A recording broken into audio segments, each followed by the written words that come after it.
Selamat pagi, siang, sore, atau malam. Nama saya Claudio Octavianus Apriano. Saya akan menjelaskan anterior view of muscle of the face and anterior cranium and several muscle of mastication sebagai bagian dari tugas anatomi dan fisiologi untuk muskuloskeletal. Yang pertama, Galea aponeurotica. Galea aponeurotica merupakan selubung fibrosa tebal yang membentuk lapisan tengah kulit kepala, membentang di atas tengkorak dan menghubungkan otot frontalis di depan dengan otot occipitalis di belakang. Selubung jaringan ikat ini berfungsi untuk menopang dan mentransfer tekanan serta ketegangan dari pergerakan otot, serta menjadi tempat pelekatan otot frontalis dan occipitalis yang memungkinkan gerakan kulit kepala dan ekspresi wajah. Ligamen medial palpebral. Ligamentum palpebra medial atau nama lainnya tendon canthus medial adalah pita fibrosa kuat yang menstabilkan kelopak mata bagian dalam dan melekat pada tulang di dekatnya, termasuk maksila dan tulang frontal. Ligamen ini berfungsi penting dalam menjaga bentuk kelopak mata, terhubung erat dengan otot orbicularis oculi, dan memainkan peran dalam sistem pengaliran air mata. Epicranius. Otot epicranius adalah otot besar di atas tengkorak yang terdiri dari dua bagian, yaitu bagian frontalis di dahi dan bagian occipitalis di belakang kepala. Bagian frontalis itu bagian depan yang terletak di dahi dan bertanggung jawab untuk mengerutkan dahi serta mengangkat alis. Kalau bagian occipitalis bagian belakang yang menggerakkan kulit kepala ke belakang dan membantu mengangkat alis.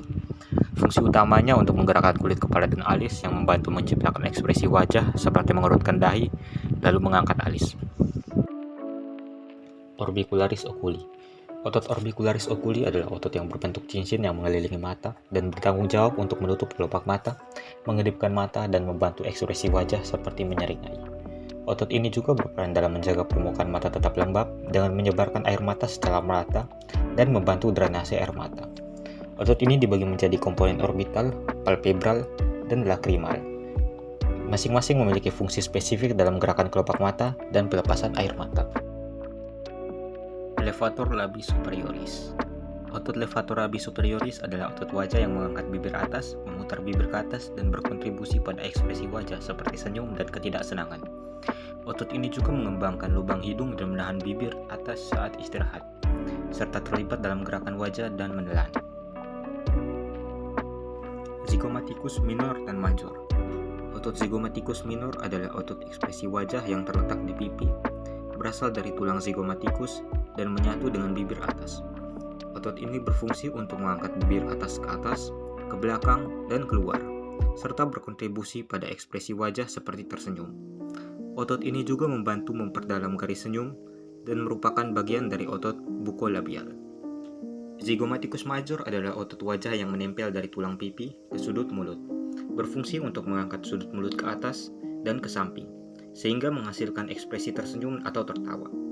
Otot ini menyebabkan lesung pipi pada beberapa orang karena pada variasi otot yang terpecah, yang disebut bifid zygomaticus major, dan tertarik ke kulit saat tersenyum. Berikutnya risorius. Otot risorius adalah otot ekspresi wajah pada bagian pipi yang membantu menarik sudut mulut ke arah lateral atau samping dan sedikit ke atas, berfungsi untuk menciptakan senyum atau ekspresi wajah lainnya.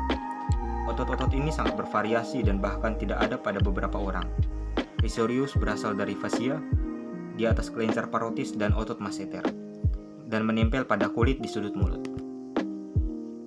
Selanjutnya, levator anguli oris.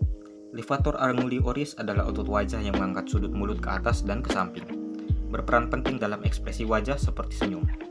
Otot ini berasal dari bagian tulang rahang yang disebut fossa caninus dan melekat pada sudut mulut, membantu memperlihatkan gigi atas saat tersenyum, serta mempertahankan posisi bibir atas saat istirahat.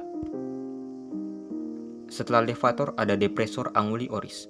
Otot depressor anguli oris adalah otot wajah yang terletak di dagu dan melekat pada sudut mulut, berfungsi untuk menarik sudut mulut ke bawah dan ke samping, serta berperan dalam ekspresi wajah seperti cemberut. Otot ini dipersarafi oleh saraf fasialis dan membantu dalam gerakan makan dan berbicara.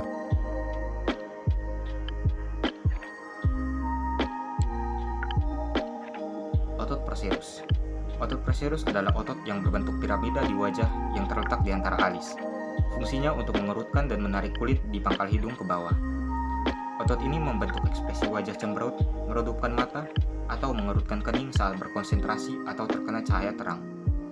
Karena perannya dalam menciptakan kerutan di antara alis, otot procerus sering menjadi target perawatan, seperti suntikan toksin botulinum dalam prosedur kosmetik. Setelah itu ada otot temporalis. Otot temporalis adalah otot pengunyah berbentuk kipas yang terletak di sisi kepala, berasal dari tulang temporal dan melekat pada rahang bawah. Otot ini bertanggung jawab untuk gerakan mengunyah dan mengangkat rahang bawah. Otot ini juga dapat membantu gerakan rahang ke belakang dan ke samping. Selanjutnya, otot korugator. Otot korugator supercili adalah otot kecil di bawah alis yang menarik alis ke bawah dan ke dalam, menciptakan kerutan vertikal di antara alis dan di atas hidung. Otot ini berkontribusi pada ekspresi wajah seperti rasa sakit, khawatir, atau tidak nyaman, serta membantu melindungi mata dari silau matahari dengan menyipitkan mata. Berikutnya, levator labii superior alaquenasi adalah otot wajah yang terletak di kedua sisi hidung. Fungsinya untuk mengangkat dan memperluas bibir atas serta melebarkan lubang hidung. Otot ini membantu dalam ekspresi wajah seperti menggeram atau tersenyum, serta membantu memperdalam garis nasolabial.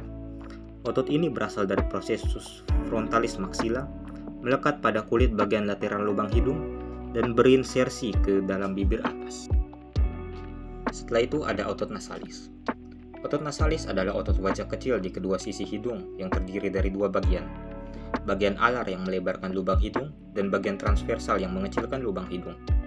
Otot ini merupakan salah satu dari kelompok otot hidung yang bertanggung jawab untuk menggerakkan hidung dan kulit di sekitarnya, serta dipersarafi oleh saraf facialis. Setelah itu ada otot masseter. Masseter adalah otot pengunyah yang terletak di pipi, berfungsi mengangkat rahang bawah untuk membuka dan menutup mulut, menggigit, dan mengunyah. Otot ini berbentuk persegi panjang, berasal dari tulang pipi, dan menempel pada rahang bawah. Kekuatan otot ini dapat menyebabkan bentuk rahang yang lebih lebar, dan masalah seperti ketegangan rahang atau bruxism dapat membuat otot ini menjadi lebih besar atau lebih kencang. Setelah itu ada otot buccinator. Otot buccinator adalah otot pipi berbentuk datar yang berfungsi untuk menekan pipi ke gigi, membantu proses mengunyah, berbicara, dan ekspresi wajah seperti bersiul atau tersenyum. Otot ini juga dikenal sebagai otot pemain terompet karena perannya dalam mengembungkan pipi saat meniup. Selanjutnya, otot orbicularis oris. Otot orbicularis oris adalah otot kompleks yang mengelilingi mulut, membentuk bibir, dan berfungsi untuk mengerucutkan bibir, serta membantu ekspresi wajah. Otot ini merupakan tempat pelekatan bagi banyak otot wajah lainnya. Meskipun dianggap sebagai satu otot secara anatomi, secara fungsional ia terdiri dari berbagai bagian yang bekerja secara independen. Kemudian ada otot mentalis. Otot mentalis merupakan otot kecil yang berbentuk kerucut di dagu, yang berfungsi mengangkat bibir bawah, menciptakan ekspresi cemberut atau ragu, serta membantu gerakan mulut saat berbicara dan makan. Otot ini merupakan salah satu dari sekelompok otot buka labial yang membantu menggerakkan bibir dan pipi untuk membentuk ekspresi wajah. Berikutnya ada otot platisma. Platisma adalah otot yang tipis, lebar, dan superficial di leher dan wajah bagian bawah. Berfungsi untuk menarik sudut bibir ke bawah dan samping, serta menarik rahang ke bawah. Otot ini berperan penting dalam ekspresi wajah dan juga menjadi indikator penuaan, di mana pita ototnya yang menonjol dapat membentuk kerutan dan sering disebut sebagai leher kalkun.